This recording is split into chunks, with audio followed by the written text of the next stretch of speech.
Mas matatag na supply ng enerhiya, yan ang inaasahan sa transisyon ng pamamahala ng Caliraya Botocan Kalayaan Hydroelectric Power Plants o CBK HEPP. Ibinida pa ni Pangulong Ferdinand R. Marcos Jr. na pinagtitibay nito ang kakayahan ng Luzon Grid na makapagbigay ng tuloy-tuloy na daloy ng kuryente. Ang detalye sa report ni Denise Osorio.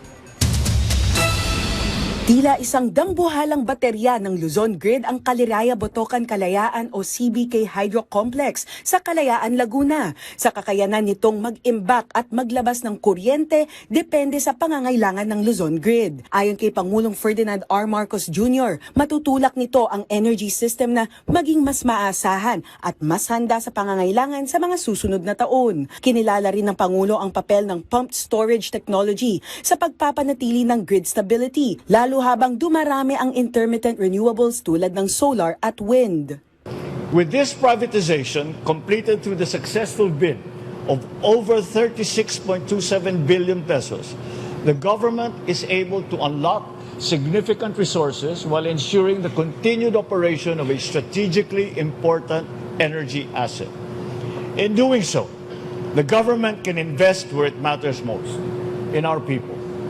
Particularly, these resources can be directed towards the immediate needs of the public, such as for classrooms, for roads, and for hospitals. Dagdag ng Pangulo, mababawasan ang makakaranas ng brownout at bababa ang antas ng abala sa serbisyo sa mga paaralan at ospital. Isang 797 megawatt hydroelectric power complex ang CBK na binubuo ng 3 pasilidad sa Laguna, ang Caliraya HPP, Botocan HPP na siyang pinakamatandang hydro plant sa Pilipinas, at ang pinakamalaki, ang Kalayaan Pump Storage Power Plant na kinomisyon noong 1984 at unang pump storage facility sa bansa. Kapag mababa ang demand, gumagamit ang pumped storage plant ng kuryente para ipump ang tubig mula Laguna de Bay paakyat sa Lake Caliraya. At kapag mataas ang demand, ibinababa naman ang tubig para magpaikot ng turbines at tumutulong sa peak shaving at frequency regulation. Binigyang diin ni Department of Energy Secretary Sharon Garin na mahalaga ang CBK sa national power grid,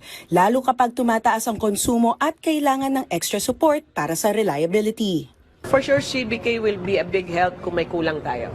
Kasi ito nga yung natin, pang-regulate natin, pang-reserva natin.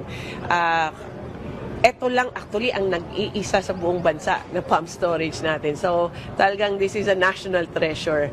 Dagdag pa ng DOE, habang dumarami ang demand tuwing tag-init at sabay na may seasonal constraints ang ilang hydro, mas nagiging kritikal ang mga pasilidad na mabilis mag-respond para mapanatiling stable ang supply. Nangako ang Aboitiz Power na aalagaan nila ang CBK at mag-i-invest para mas mapahusay at ma-maximize ang operations. Dito sa 4 na transformer na ito, 3 lang ang kasalukuyang gumagana.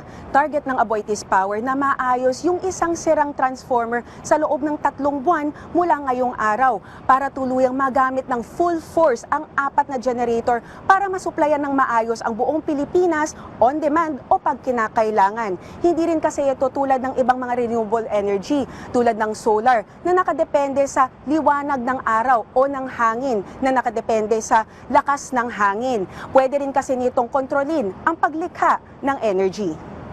Ipinaliwanag naman ni Aboitiz Power President Danel Aboitiz na sa spot market may trade-off sa pagitan ng off-peak at peak periods at doon pumapasok ang pump storage para bawasan ang sobrang taas na presyo sa peak hours. So off-peak, at like 3 in the morning, 4 in the morning, if your Western price is at say 2 pesos, this will make it 2.10, 2.20. Sa peak naman, if your peak prices are like 10, 12 pesos, this will bring it down to 6. You are taking excess off-peak supply when it's not priced, and you're adding generation to the peak.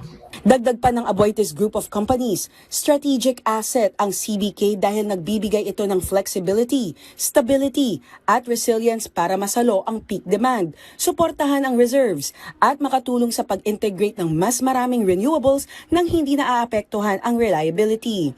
Binigyang diin din ng Aboitiz Power na energy security is economic security, kaya't ang mga pasilidad na tulad ng CBK ay mahalaga para sa reliable at resilient power para sa mga Pilipino.